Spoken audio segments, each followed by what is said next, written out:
हमारे देश में राजनीति तो होती रही है, लेकिन स्वच्छ समाज की राजनीति कहीं न कहीं पिछड़ती नजर आ रही है। कारण भ्रष्टाचार, झूठे वायदे और घोटाले। इन्हीं सब बातों को मद्देनजर रखते हुए एक ऐसी शख्सियत ने राजनीति में आने का निश्चय किया जो कि शिक्षाविद और समाज निर्माता रहे हैं। लगभग 34 वर्षों तक शिक्षा के क्षेत्र में अपनी सेवाएं देने वाले रोशनलाल शास्त्री जी आज जन आस्था के पैनल पर हमारे साथ जुड़े हुए हैं। भारतीय जनता पार्टी के टिकट के प्रबल दावेदार हैं। आज जन आस्था के शख्सियत कार्यक्रम में इनसे हम बातचीत करेंगे। जल्द कार्यक्रम की शुरुआत करेंगे सुरेश तोमर जी।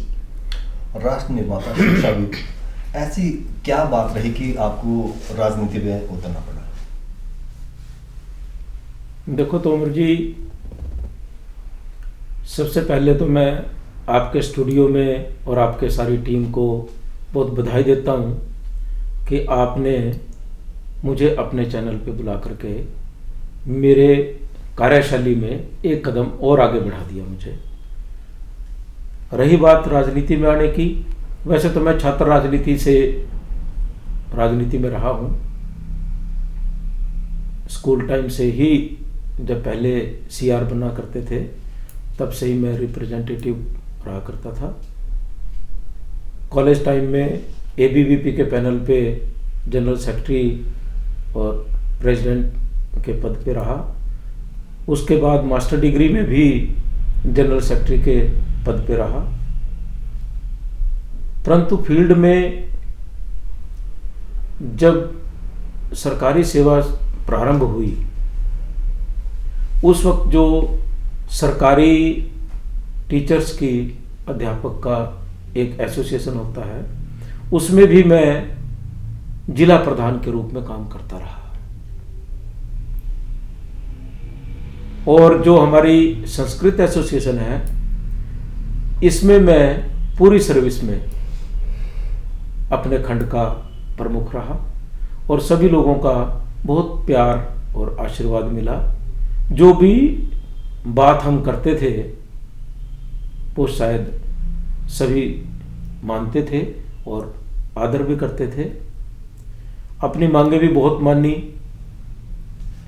अब राजनीति में कोई भी कर्मचारी यह कहीं ना कहीं हिस्सा बना हुआ होता है। हम मातृ संगठन से जुड़े हुए लोग हैं और सरकारी सेवा के साथ साथ समाज सेवा भी करते हैं। कहीं ना कहीं बच्चों को सहयोग लेकर के और उनको साथ लेकर के कोई ना कोई सामाजिक कार्य करने की रुचि उनमें भी पैदा करनी होती थी और अपनी भी पूर्ति होती थी। सामाजिक राजनीति की जो बात है,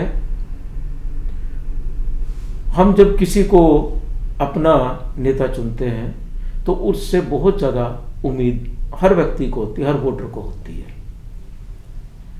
परंतु कुछ वोटर ऐसे होते हैं जिनकी उम्मीदें औरों के प्रति अपने ऊपर से होती हुई नेता तक जाती हैं। तो हमने भाजपा संगठन से नाता जोड़ा हुआ था। 25 वर्ष एक व्यक्ति को एक छत्र राज करने दिया। 20 वर्ष तक किसी को छेड़ा नहीं, लेकिन जब कुरीतियां बढ़ गई, उनके द्वारा किए हुए कार्यों में भ्रष्टाचार बढ़ गया और लोगों के कार्यों की पूर्ति ना हुई, तब मुझे विवश होकर के 2017 में ये कदम उठाना पड़ा। 2017 में भी मैंने दावेदारी करी थी। किन्हीं कारणों से टिकट ना मिलने के कारण हमने फिर भी तन मन धन से उनका सहयोग किया। उसके बावजूद फिर हमारी वही अनदेखी और लोगों के कार्यों के प्रति उनका ऐसा कोई लगाव हमें नज़र नहीं आया। इसीलिए मैंने अपने सर्विस के करीब 2.5 वर्ष छोड़ दिए, जो कि किसी भी कर्मचारी के बड़ा स्वर्णिम काल होता है। अच्छा पैकेज मिलता है और काम की स्पीड तो जो होती है वो तो स्वाभाविक है, परंतु अपने लिए धन हानि उठा करके सामाजिक कार्यों के प्रति अपने मन को मैंने दबने नहीं दिया। उसको एक उड़ान की तरफ ला करके आपके समक्ष आज पोंठा की राजनीति में अग्रिम पंक्ति में लोगों के लिए खड़े हैं। सर, भाजपा से टिकट के लिए कितने आश्वस्त हैं आप? 100%। आपको तो पार्टी के सदस्य तक का भी मतलब नाम नहीं दिया जाता, तो इस पे आप क्या क्या विचार है? 1985 में मेरे चाचा जी स्वर्गीय करमचंद चौधरी जी ने चुनाव लड़ा था भाजपा से। हम सब ने सदस्यता ग्रहण करी थी उस वक्त, तब मैं सरकारी सेवा में नहीं आया था। वैसे पार्टी की सदस्यता एक ही बार ग्रहण करनी होती है, परंतु मैंने उसके बावजूद, मैंने किसी को बताया नहीं, किसी ने कार्रवाई करनी होती तो मेरा पिछला रिकॉर्ड छानबीन करते, शायद तब का रिकॉर्ड पार्टी के पास भी होगा या नहीं होगा, मुझे नहीं मालूम। लेकिन मैंने अभी ऑनलाइन भी अपनी सदस्यता ली हुई है।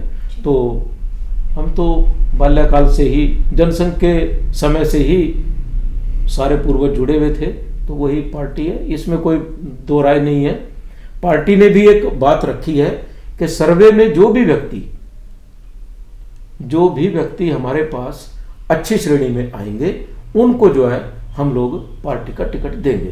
तो इसके लिए 3 बार हमारी हाईकमान से बात हो चुकी है। अगर हम पार्टी के सदस्य ना होते तो हमें क्यों बुलाते पार्टी हाईकमान वाले? सर देखिए, मनीष तोमर जी को पहली प्रेस कॉन्फ्रेंस के बाद ही पार्टी से बाहर निकाल दिया गया था। आप सम्मेलन पर सम्मेलन कर रहे हैं कि आपको पार्टी से निकलने का कोई भय नहीं है? पार्टी से निकलने का भय तो तब हो यदि हम पार्टी के लिए काम ना कर रहे हो। जी। हम पार्टी के बगावती तेवर सिर्फ पार्टी में रह करके ही तो दिखा रहे हैं। व्यक्ति विशेष का विरोध है, पार्टी का विरोध तो हम कहीं कर ही नहीं रहे। हमने सिर्फ एक बात रखी है कि पोंटा से चुनावी चेहरा भाजपा को बदलना होगा, ताकि पोंटा में मूल रूप से जुड़ा हुआ संगठन भाजपा का वापस खड़ा हो सके। आपके जितने भी सम्मेलन होते हैं उसमें कहीं ना कहीं ये देखने को मिलता है कि जो जिनके प्रति उदासीन रवैया ऊर्जा मंत्री या नेताओं का रहता है वो मैक्सिमम आपके बैठकों में शामिल होना शुरू हो गए। क्या हम ये मान के चलें कि उनको जो रूठे थे या जो सीनियर जिनकी उदासीन रवैया जिनके प्रति था, क्या वो एक प्लेटफॉर्म पे आपके साथ जुड़ने लगे? मैंने अपने कार्यक्रमों का नाम 25 दिसंबर 2020 को ये नाम तय किया था, कार्यकर्ता स्वाभिमान सम्मेलन। कार्यकर्ता का मतलब होता है किसी भी पार्टी संगठन की रीढ़ की हड्डी। मैंने पार्टी का नाम नहीं लिया, कार्यकर्ताओं के साथ ही पार्टी खड़ी होती है और कार्यकर्ता ही पार्टी को धरातल से आसमान तक लेकर के जाते हैं। तो जो यहाँ के मुखिया हैं उन्होंने अपने कार्यकर्ताओं की अनदेखी कर दी। हमने उस चीज को संजो करके, अगर हम अपने कार्यकर्ताओं का और अपने बुजुर्गों का, बड़ों का सम्मान ही नहीं करेंगे तो हम तो संस्कार विहीन हो गए। हमारे पार्टी और स्वयंसेवक संघ यही तो सिखाता है ना कि हम अपने बड़ों का सम्मान करें। इसमें एक चीज और मैं जोड़ना चाहूंगा, आप शालीन, मृदभाषी, मिलनसार व्यक्तित्व के रूप में जाने जाते हैं। जहां तक राजनीति का सवाल है तो इसमें जनता के लिए लड़ना होगा, जनता के लिए आंदोलन करने होंगे। क्या आक्रामक चेहरा वो कहीं ना कहीं नजर आएगा जनता? आक्रामकता रणभूमि में देखी जा सकती है। जनता के काम करने के लिए तो शालीन ही रहना पड़ेगा, और शालीन राजनीति की लड़ाई शालीनता से ही जीती जा सकती है। आक्रामक तो तब हो अगर सामने वाला आक्रामक हो। तो हम तो जनता की लड़ाई लड़ रहे हैं और जनता के बीच में जाकर के जनता से ही सारे गुण लेकर के अपने आप को आगे बढ़ा रहे हैं। और कारवा आप देख रहे हैं दिन प्रतिदिन बढ़ता जा रहा है। जो पुराने लोगों की बात करी आपने कि जो रूठे हुए लोग हैं वो हमारे साथ चल रहे हैं। अभी तो दरवाजे खुलने शुरू हुए हैं, आचार संहिता तो लगने दो। भाजपा पार्टी इस बार सर्वे के आधार पे सबको टिकट का आवंटन कर रही है। अभी तक शायद कहीं ना कहीं अच्छे संकेत हैं, तो इसलिए लोगों में उत्साह है। पुराने क्या नए क्या, अब तो सब आगे चलने के लिए तैयार हैं। कि भी आप निकलो तो सही। तो इसलिए ये कार्यकर्ता स्वाभिमान सम्मेलन हमारे लिए एक ऐसा आशीर्वाद है कार्यकर्ताओं का कि वो हमें जरूर पोंटा की अगुवाई करने के लिए आगे विधानसभा में भेजेगा।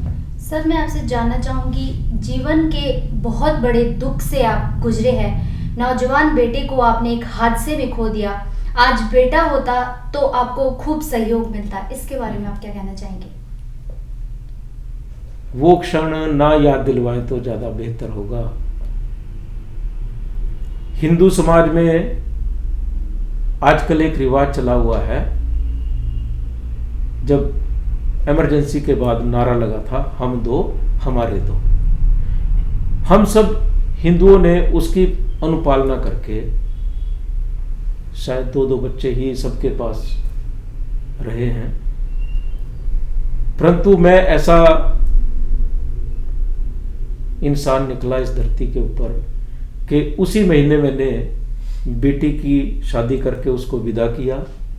ठीक 1 महीने के बाद फरवरी 18, 2017 को अचानक सड़क पे दुर्घटना हुई और 25 वर्ष का बेटा इस दुनिया से चला गया। बचपन से ही वो बाहर रहा, छात्रावास में रहा, पर ऐसा दुख लेकर के हम लोग दोनों, बेटी चली गई शादी के बाद विदेश, और हम लोग दोनों जो है असहाय और अपने आप को ऐसा महसूस करने लगे कि हम शायद इस धरती के ऊपर सबसे दुखी जोड़ा है।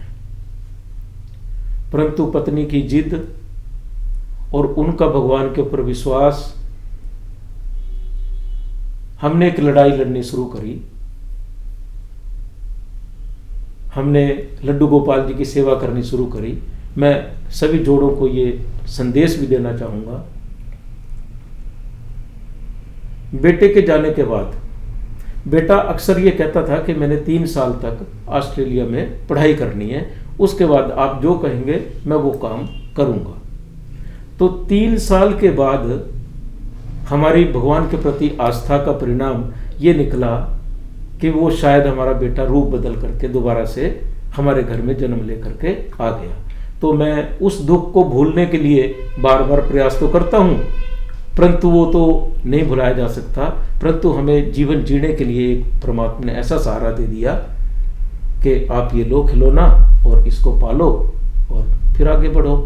तो वो हमारे लिए एक ताकत है, और परमात्मा से यही निवेदन करूंगा कि भगवान किसी को दुख ना दे, यदि दे तो उसकी पूर्ति के लिए भी कुछ ना कुछ रास्ता निकाले। जी सर, देखिए पिछली बार भी आपने टिकट की दावेदारी की थी, लेकिन किन्हीं कारणों की वजह से आपने कदम पीछे रख लिए, क्या कारण रहे? क्या इस बार भी आप ऐसा तो नहीं कि इस बार भी आप पीछे हटेंगे?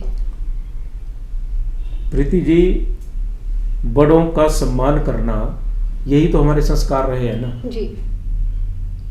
पिछली बार 2017 में संगठन का कहा मान करके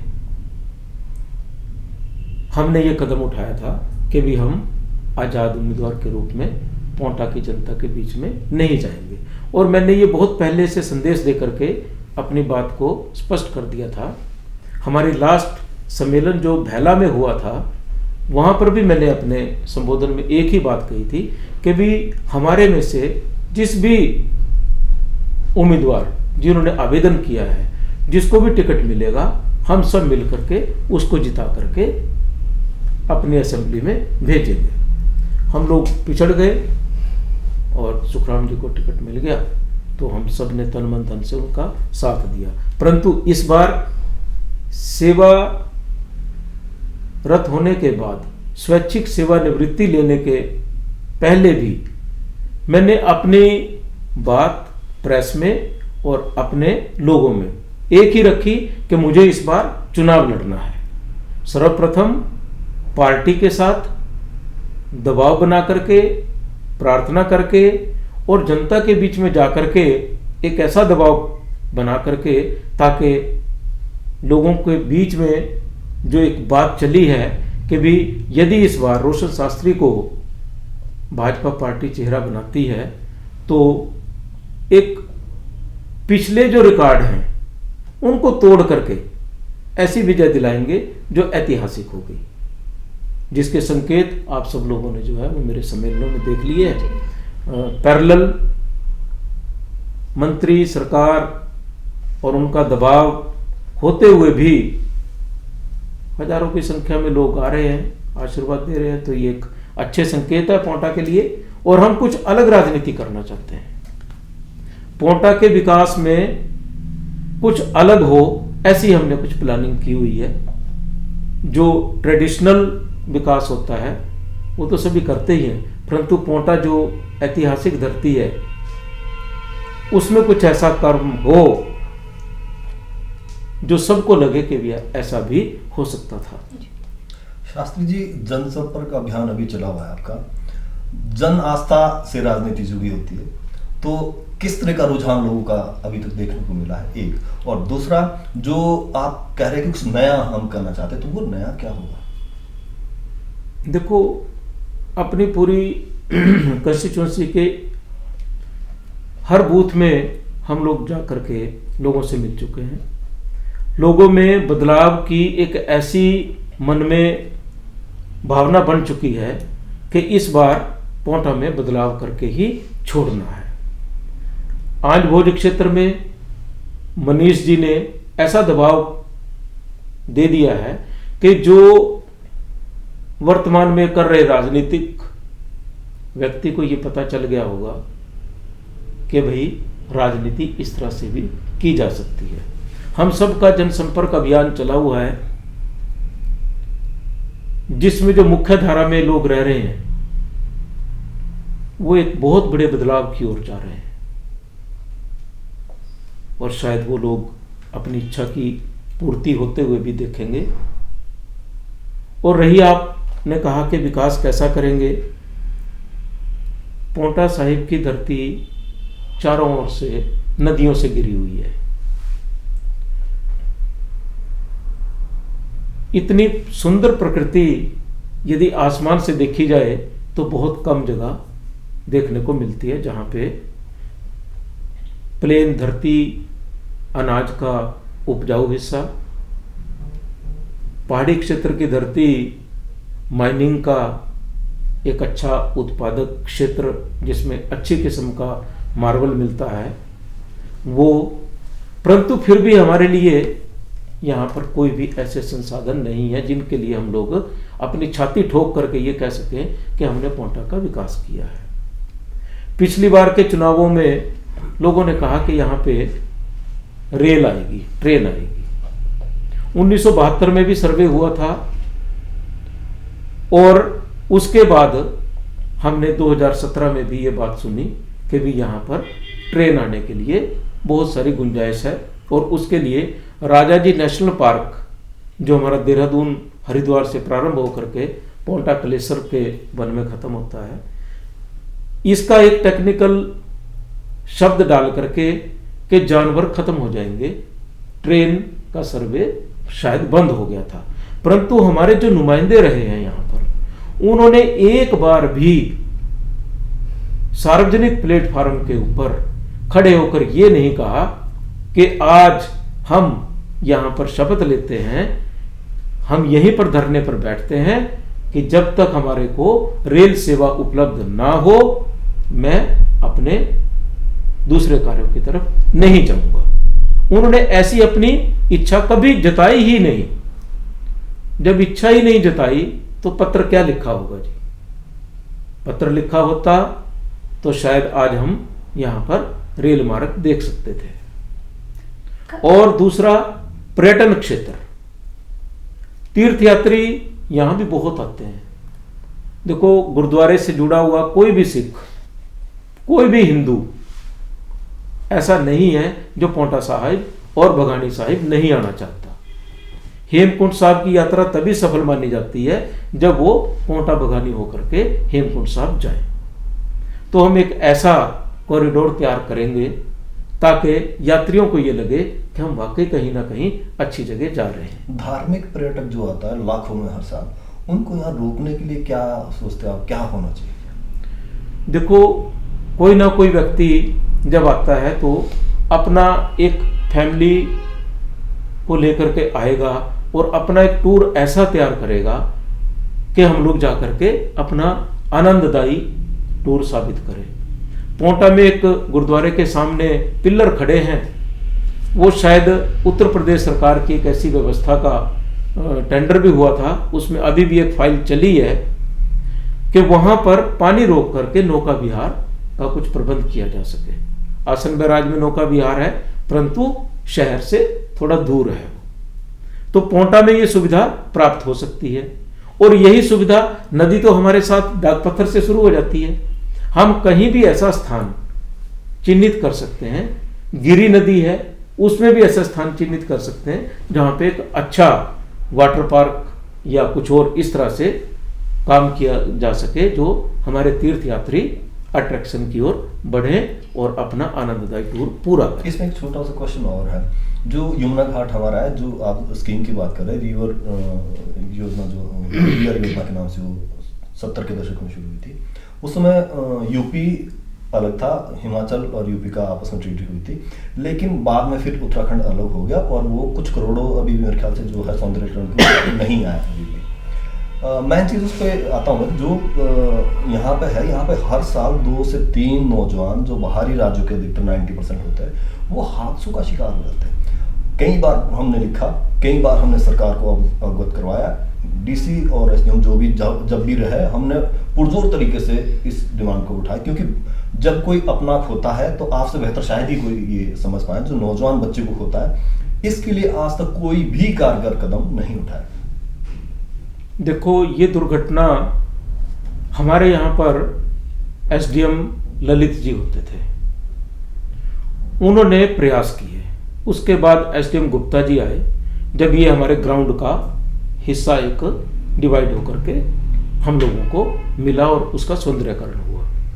यदि हम आजकल तो ऐसी ऐसी मशीनें चली हुई हैं कि बाहर हम स्लैब तैयार करें, पका करके उसको पानी के अंदर छोड़ दें, जो वो भंवर बनता है गुरुद्वारे के उसमें, उसको हम लोग वहां पर एक अच्छा सुंदर जल स्थान बना सकते हैं। यदि हमारी चेष्टा ऐसी हो तो उसके लिए भी हम लोग एक कार्य योजना ऐसी बनाएंगे ताकि उसमें भी, हरिद्वार देखो वहां पर कितनी सुंदर व्यवस्था है, तो क्या यहाँ पर नहीं हो सकती? क्या यहाँ भी डाइवर्जन दिया जा सकता है, पानी को कम करके एक ऐसे लेवल में लाया जा सकता है ताकि वो सब लोगों को स्नान करने के लिए स्नान घाट के रूप में इस्तेमाल की जा सके।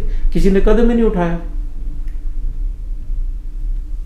कार्यकर्ताओं को सम्मेलन से जोड़ने की जो मुहिम अभी तक चली हुई है, वो कितनी कारगर साबित हुई है अभी तक? 100%। कार्यकर्ता जहां भी जाते हैं वो ये कहते हैं कि हमें पहले किसी ने ऐसी प्रेरणा ही नहीं दी, हमें जगाया ही नहीं। किसी भी समाज के लोग हों, सब यही कह रहे हैं कि पोंटा की राजनीति तो अब आई है, राजनीति अभी तक तो अंधकार में कार्य चला हुआ था और 1 आदमी 2 आदमी अपनी लाठी चलाते थे और वही अपने काम करते रहते थे, जैसी सोच और वैसी वो काम करते थे। सर, आप सबसे ज्यादा मतदाताओं वाले बाहती बिरादरी वर्ग से हैं, आपको आपके समुदाय का कितना समर्थन मिल रहा है? जहां तक अपने समुदाय की बात करूं मैं, लगभग 22,000 वोटों के हमारे समाज मालिक है जी, और उसमें 80% लोग अभी तक मेरे को अपने सिर माथे पे बिठा चुके हैं, जो लोग ये कहते हैं कि भी हमें ऐसी राजनीति नहीं चाहिए जो पिक एंड चूज वाली हो, हमें सार्वजनिक राजनीति, स्वच्छ राजनीति वाले व्यक्ति चाहिए, हमें व्यापारीकरण वाली राजनीति करने वाले नहीं चाहिए।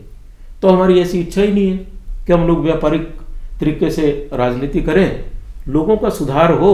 लोग तो सिर माथे पे अपना बिठाते हैं।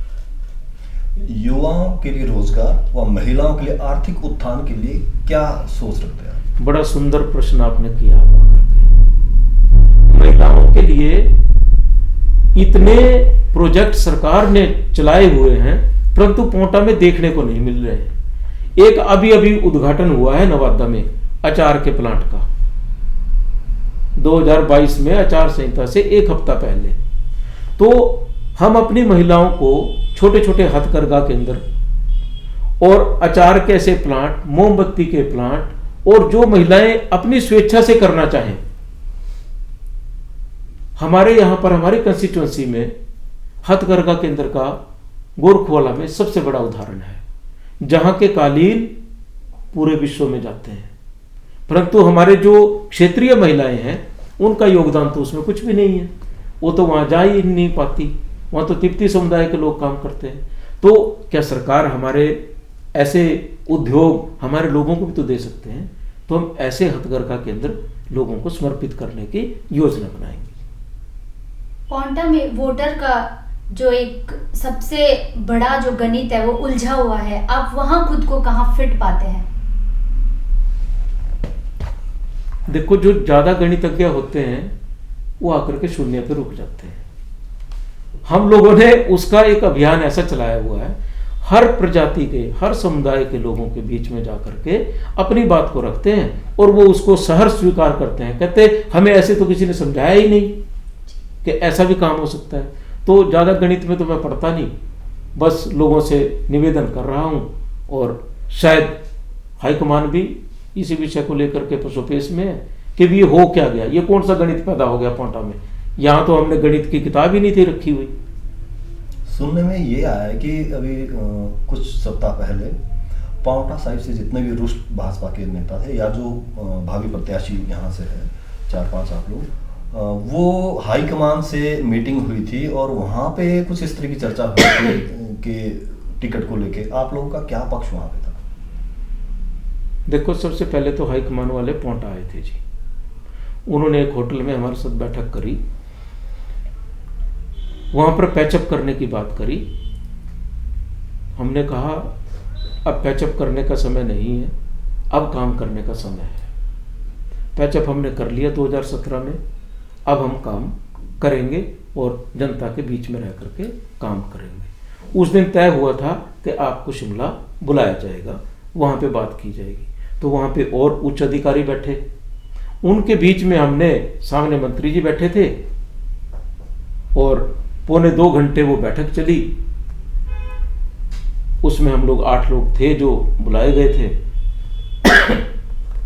और सबको समय मिला अपनी अपनी बात रखने का, और सबने अपने अपने पक्ष से जब बात रखनी शुरू करी तो केंद्र बिंदु तो मंत्री जी थे हमारे, तो इनको जवाब देना नहीं बन पड़ा। और अंत में आकर के जो सारांश निकला वो ये कि पांवटा में इस बार विरोध विरोध विरोध हो रहा है और उसका परिणाम बदलाव बदलाव बदलाव हो करके रहेगा। यही वहाँ पर निर्णय हुआ और उसी के निर्णय को उन्होंने यहाँ पर प्रत्यक्ष रूप से देख भी लिया। आज भी सोशल मीडिया पे मैं देख रहा था, हमारे मंत्री जी के खिलाफ शायद वो गलत भी हो सकते हैं, मुर्दाबाद के भी नारे लगे। और पानी के लिए लोग, जब हर घर में नल स्कीम चली हुई है तो वो 250 परिवार किस लिए वंचित रह गए। तो यहाँ के एक्शन को क्या ये नहीं दिखाई देता कि मैंने जनता को पानी देना है?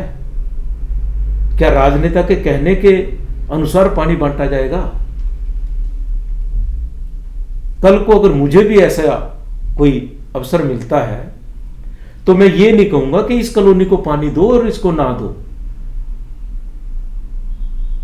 जल जीवन मिशन चला हुआ है और लोग पानी से वंचित हैं। बड़ी विचित्र सी बात है। प्रधानमंत्री गति शक्ति योजना चली हुई है, लोग सड़कों से महरूम हैं। सरकार की स्कीमें तो इतनी चली हुई हैं कि भी वो हर स्कीम में करोड़ों रुपए बांट रहे हैं। बिजली की परियोजनाओं के लिए करोड़ों रुपए अलॉट हो रहे हैं और बिजली के उपकरण जो लगाए गए हैं, मुझे बोलते हुए कोई शर्म नहीं है, आपने कहा आक्रामक नहीं है, परंतु जब बात चली है विकास की तो पुराने उपकरण सहारनपुर से खरीदे गए हैं। कबाड़ी मार्केट से उपकरण ला करके हम लोगों के सिरों के ऊपर टांग दिए गए हैं। कल को समय मिलेगा, इंक्वायरी करवाएंगे। पुरानी बिजली की तारें टांग करके नई बिजली की तारों के बिल तैयार किए गए हैं। आप स्वयं देख लो, कैमरा लेकर के देख लो, जगह जगह ज्वाइंट लगे हुए हैं पुरानी तारों के, जबकि 4 करोड़ का 3.80 का ये ठेका है बाता पुल से और पोंटा तक का। क्या लग गए 4 करोड़? 4 करोड़ रुपए तो राशि होती है। काम की गति ये है, सब ओर से भ्रष्टाचार की बू आ रही है। हम आरोप नहीं लगा रहे किसी के ऊपर, हमारे जो विकास के लिए पैसा आ रहा है कम से कम वो तो लगे। कोई क्या कर रहा है और ठेकेदार कौन है, कहां से है, किन किन को लाभ मिल रहा है, सबकी सूची कहां से आ रही है आप सब जानते हैं। सर, विकास के मुद्दे पर आंध्र भोज की हमेशा से ही अनदेखी हुई है। सिंचाई, स्वास्थ्य, सड़क जैसी मूलभूत सुविधाओं से भी ये क्षेत्र वंचित है। आपके पास क्षेत्र के विकास के क्या नए विजन होंगे? आंध्र भोज क्षेत्र पोंटा कंस्टिट्यूएंसी का सिर का ताज है जी, और हमने उस ताज की कदर नहीं करी। अगर आदमी अपने बेड पे भी लेटे तो पीछे तकिया लेता है अपने सिर को ऊंचा रखने के लिए, ताकि हमारा सिर नीचे ना हो। हम 25 साल की राजनीति में आंध्र भोज क्षेत्र को दे क्या पाए? सरकार किसी की भी रही हो, कंस्टिट्यूएंसी कोई भी रही हो, परंतु हमने दिया क्या? कागजों में पक्की सड़क, मौके पे कच्ची सड़क, एक टायर बाहर जाता है सड़क पे जी। अभी भी नगेता मोड़ से लेकर के और बनोर तक की सड़क का जो चौड़ीकरण किया जा रहा है, जरा जाकर के तो देखो वहां पे क्या चौड़ाकरण किया जा रहा है।